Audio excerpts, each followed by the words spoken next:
We, the jury, find the defendant Patrick Kelly guilty of theft in office. After 3 weeks and more than 16 hours of deliberations, jurors reached their decision.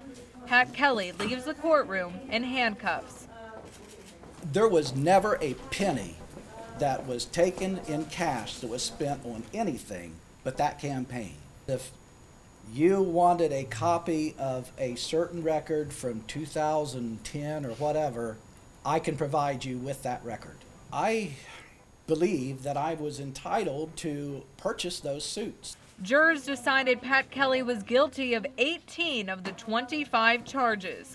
That includes 12 counts of theft in office. The sheriff was also convicted of engaging in a pattern of corrupt activity, a first-degree felony. It's a case that was 3 years in the making. It all started back in 2012 with an Ohio University student journalist named Alex Stuckey. She was a reporter for The Post, a student-run newspaper. Having just returned from a 3-month fellowship covering state government for the Columbus Dispatch, Stuckey was intent on using her skills to investigate local problems. There's a huge heroin problem. And so I wanted to look into that and see what drugs were the most widespread. And so, I got all of the records from the Athens City Police Department and from OUPD. But when I went to Pat Kelly, he wouldn't give me the documents. That's when Stuckey pushed back. She demanded information that was supposed to be public record. He kept saying, well, these are closed because they're under investigation, but all I wanted were the numbers. I wasn't asking for a specific person's, record or whatever. And so I kept pushing him, and then somehow I found out that the Attorney General is supposed to keep track of everything, all of those drug records and how many, what they seized in terms of guns and drugs and, money, cars, whatever. And the Athens County Sheriff's Office wasn't reporting that. So Stuckey started her own investigation. She took to Facebook to find out the numbers the sheriff wasn't giving her because Kelly would often boast about his bus. We seized 2 cars and $10,000, and we're doing this great job in keeping drugs off the streets, because that was kind of his thing. We're keeping drugs off the streets. I have this drug task force, and that's part of the reason why I got interested in doing it, because that was just one way to document something that was seemingly undocumentable. With that information in hand, she went to the sheriff again, this time to tell him what she found. He would scream at me. You could hear him from the other room on the phone screaming at me. I would yell a little bit right back, naturally. But we had several of those conversations. He would just get really angry with me, obviously because he knew I was onto something.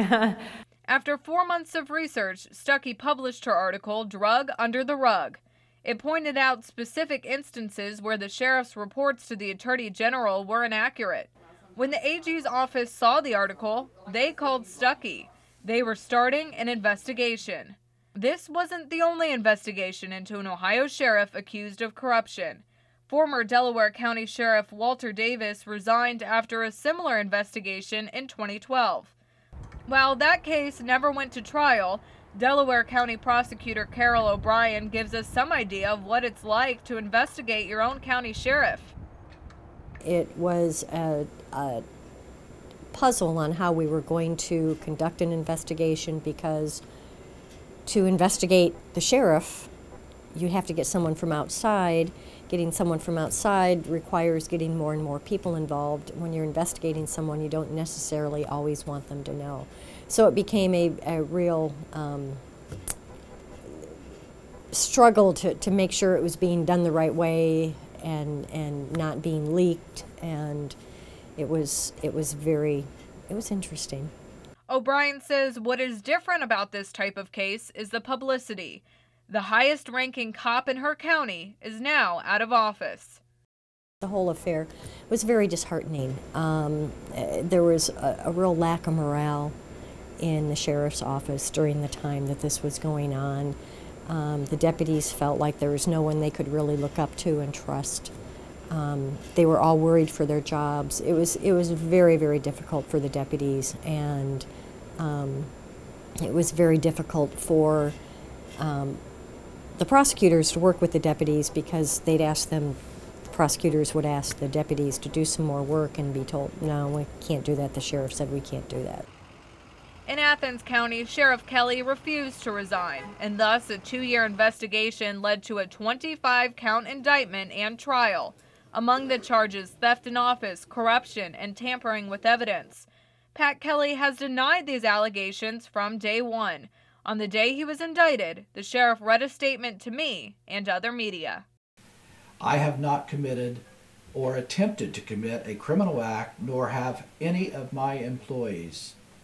After 2 years of accusations and suppositions in an attempt to overturn the results of this past election, in which the majority of Athens County voters cast their confidence in me, we will now discuss this injustice in a court setting where the facts will be presented.